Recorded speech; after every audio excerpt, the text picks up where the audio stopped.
The night in Baghdad was restless.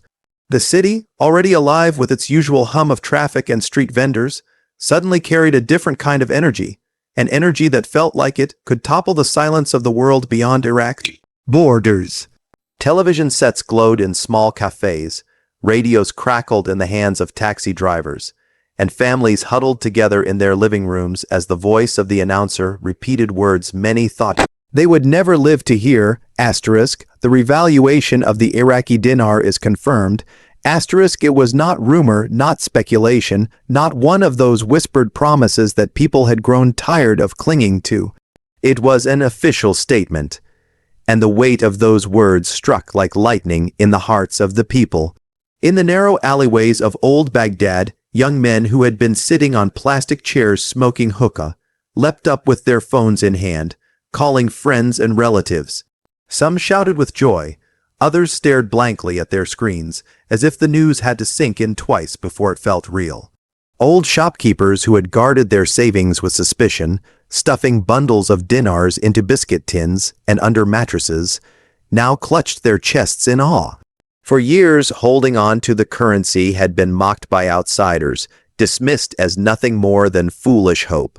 Yet here they were, watching the very air around them change as the possibility of a new Iraq shimmered like heat rising off the desert. Across the city, banks lit up late into the night. Employees were called back urgently, security patrols doubled, and armored trucks moved through the streets like shadows with engines. Long lines began to form outside bank gates, not with desperation but with the thrill of anticipation.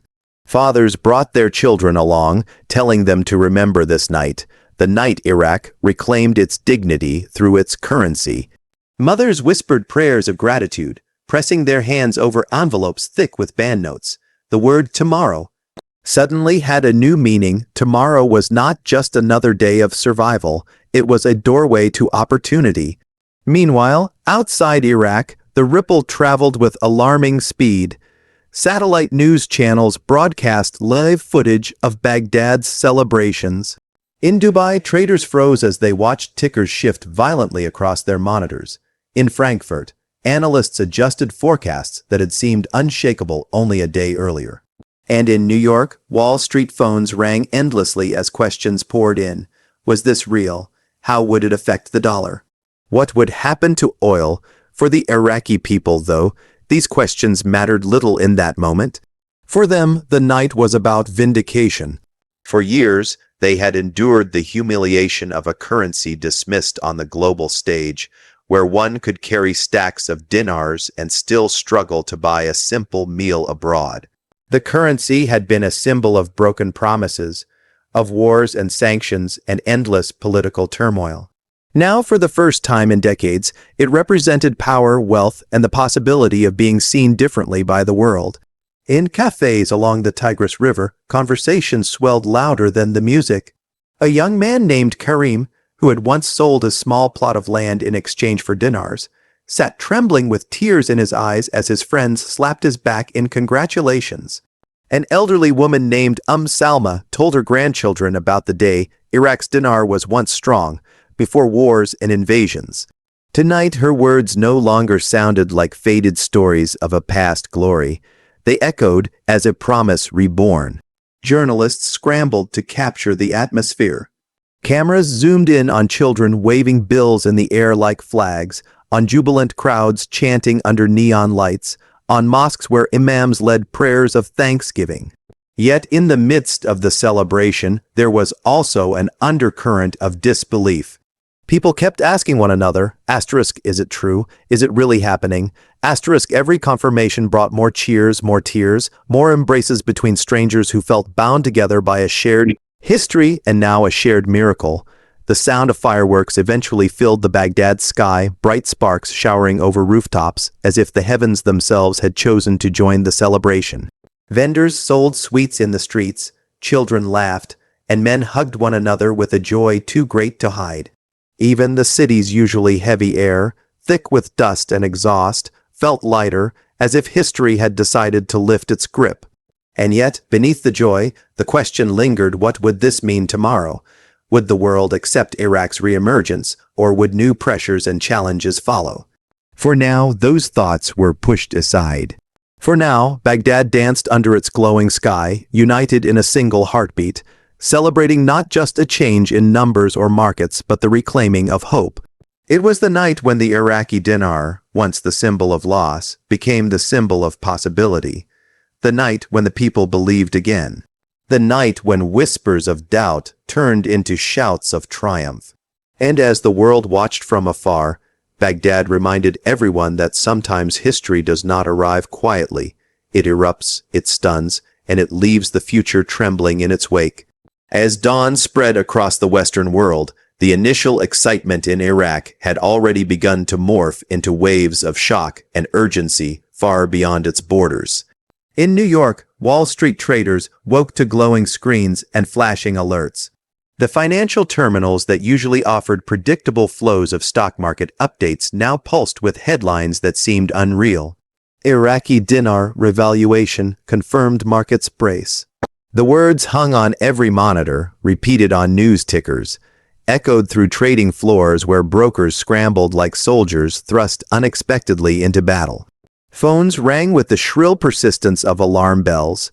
Investment houses that had long dismissed the possibility of a revaluation now faced calls from clients demanding answers. A retired schoolteacher in Ohio, who had tucked away a few $100,000 dinars years ago as a hopeful gamble, was suddenly on the line asking if she should sell or hold. A former veteran in Texas, who had brought home bills from his service days, found himself staring at the possibility of wealth he never dreamed of.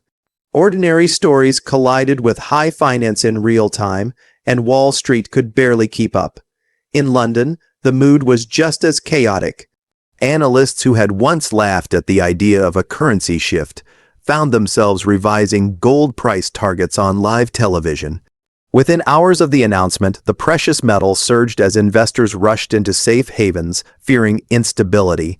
Bond markets shook, central bankers convened emergency meetings, and political leaders fielded questions they were not prepared to answer. In trading rooms, men and women stared at charts spiking in ways their algorithms had never predicted. The rhythm of the financial world had been broken, and no one knew what the next beat would sound like. Across social media platforms, the frenzy was unstoppable. Hashtags about the dinar trended globally within hours. Videos surfaced of jubilant Iraqis waving currency notes in celebration. At the same time, rumors swirled about secret memos from banks like Wells Fargo and Chase, suggesting they had prepared special exchange windows for large holders of Iraqi dinar. Screenshots of supposed contracts circulated, sparking heated debates in online forums. Were these leaks authentic or part of a larger scheme to manipulate the market?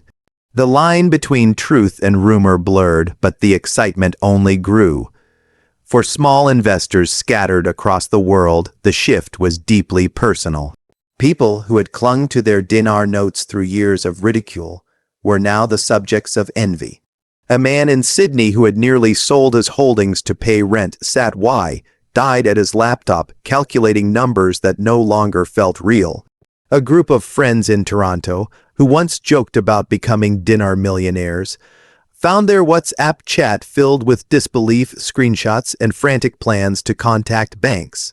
The dream had crossed into reality, but reality was proving more terrifying than the dream itself. Governments, too, scrambled to contain the panic. In Washington, Treasury officials were rushed into midnight sessions, whispering about the potential consequences for the dollar's dominance. How would this shift affect America's influence over global trade? Could the sudden strength of Iraq's currency embolden other nations to challenge established financial hierarchies?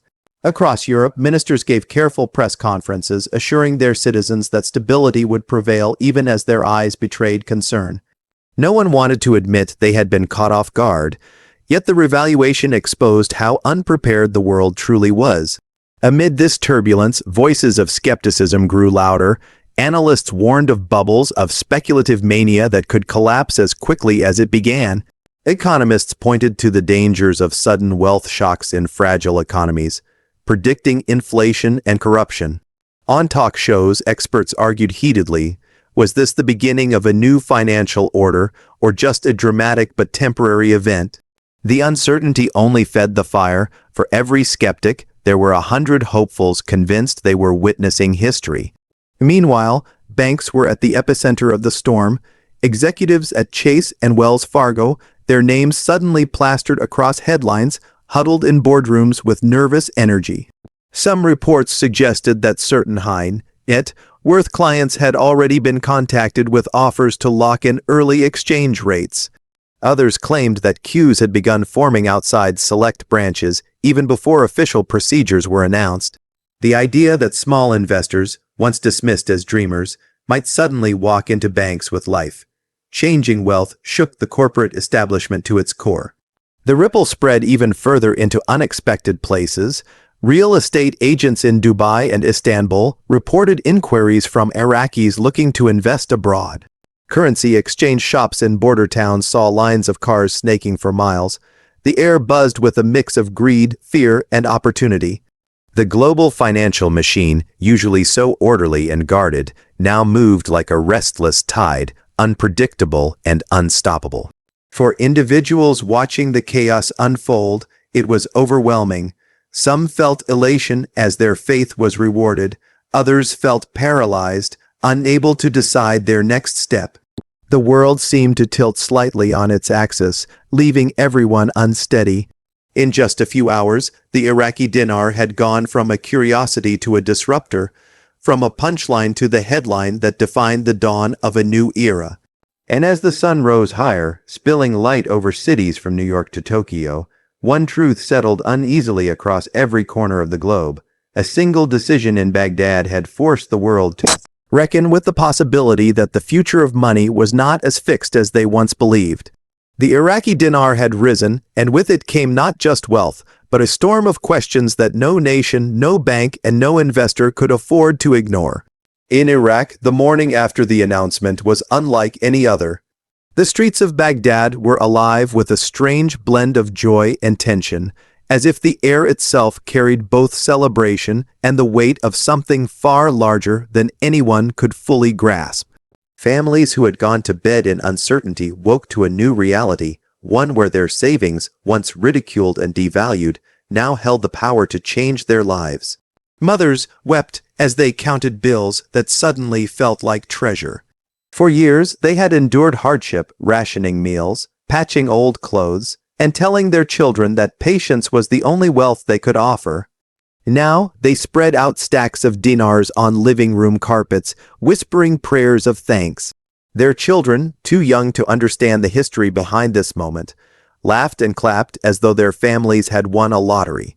It was more than money, it was dignity returned, a long, awaited acknowledgement that their sacrifices had not been in vain. In the bustling markets, vendors greeted customers with broad smiles. Stalls selling bread and fruit rang with lively chatter, not just about daily needs but about what tomorrow might hold. Some dreamed aloud of starting businesses, others of sending their children abroad for education. Young men gathered in groups, sketching bold visions of companies they would launch, factories they would build, and jobs they would create. The atmosphere was electric, every conversation charged with possibility, but beneath the joy, a nervous current ran. In mosques, imams urged worshippers to use their newfound blessings wisely, warning them not to fall into greed or extravagance. On street corners, political posters were plastered overnight, each faction claiming credit for the revaluation. Arguments sparked between strangers about which leaders deserved thanks, and whether this wealth would truly reach ordinary people or be siphoned off by the powerful. At the center of it all were the politicians, now thrust under a spotlight that burned brighter than ever. They gave speeches promising stability and reform, their voices echoing across crowded squares. They spoke of rebuilding infrastructure, creating jobs, and investing in education. Yet behind closed doors, whispers of corruption persisted. Deals were rumored to be struck with foreign powers, agreements hastily signed to secure alliances in exchange for slices of the newfound wealth. For many Iraqis, this was the shadow behind the light, the fear that their golden moment might be stolen by those who had stolen from them before. Meanwhile, the global gaze bore heavily on Iraq.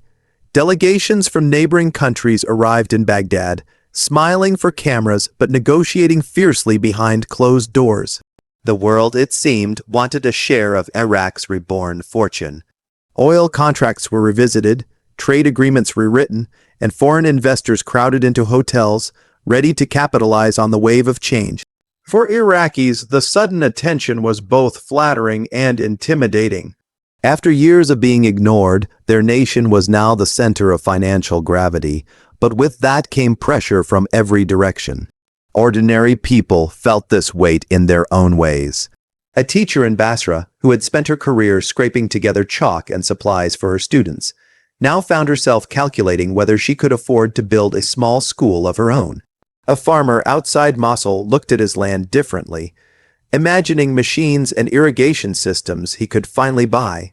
A young graduate in Karbala, once resigned to unemployment, updated his resume with newfound hope, certain that businesses would soon come seeking talent. Each story carried the same heartbeat, the belief that Iraq's tomorrow could be better than its yesterday. Yet there were also those who feared the changes. Old men in tea houses worried that sudden wealth might corrupt the youth, erasing traditions in the rush for modern luxuries. Women whispered about rising prices, about whether markets would adjust too quickly, leaving even the wealthy feeling poor. Bankers spoke cautiously of inflation, of how too much money flooding into the economy could undo the very progress they celebrated. The revaluation was a miracle, but miracles often came with hidden costs. As night fell, Baghdad glowed again, not with fireworks this time, but with the soft light of a city that could not sleep. Families sat on rooftops, talking about dreams they had never dared to voice before. Fathers spoke of homes they would build, mothers of businesses they would start, children of futures that suddenly felt boundless. In every corner of the city, hope had been reborn, and with it, a new sense of responsibility. Still, the tension remained. The world was watching, waiting to see if Iraq could carry this weight. Could a nation so often scarred by war and corruption handle prosperity without tearing itself apart? Could ordinary citizens hold on to their share of the promise, or would the powerful seize it for themselves? No one could answer these questions, not yet. What was undeniable, though, was that Iraq had crossed a threshold. The revaluation of the dinar had not just shifted numbers in banks and markets, it had shifted the spirit of a people. It had rekindled pride, fueled ambition, and reminded the world that Iraq was not a land of ruins but of resilience. In quiet moments, some Iraqis confessed to being afraid of what lay ahead, but most, despite their worries, clung to a single truth: they had been given a chance, one they thought would never come. A chance to rebuild, to rise, to reclaim not just their economy but their identity. And so, as Baghdad's streets settled into uneasy calm, the whispers of the day lingered. The dinar was no longer a symbol of loss, it was a symbol of possibility. The revaluation was not just financial, it was spiritual, cultural, and deeply human. Iraq stood on the edge of a massive shift, its people gazing into the unknown with hearts pounding in unison. The world might debate markets and contracts, but in the homes of ordinary Iraqis, the truth was far simpler. Hope had returned, and hope was the greatest wealth of all.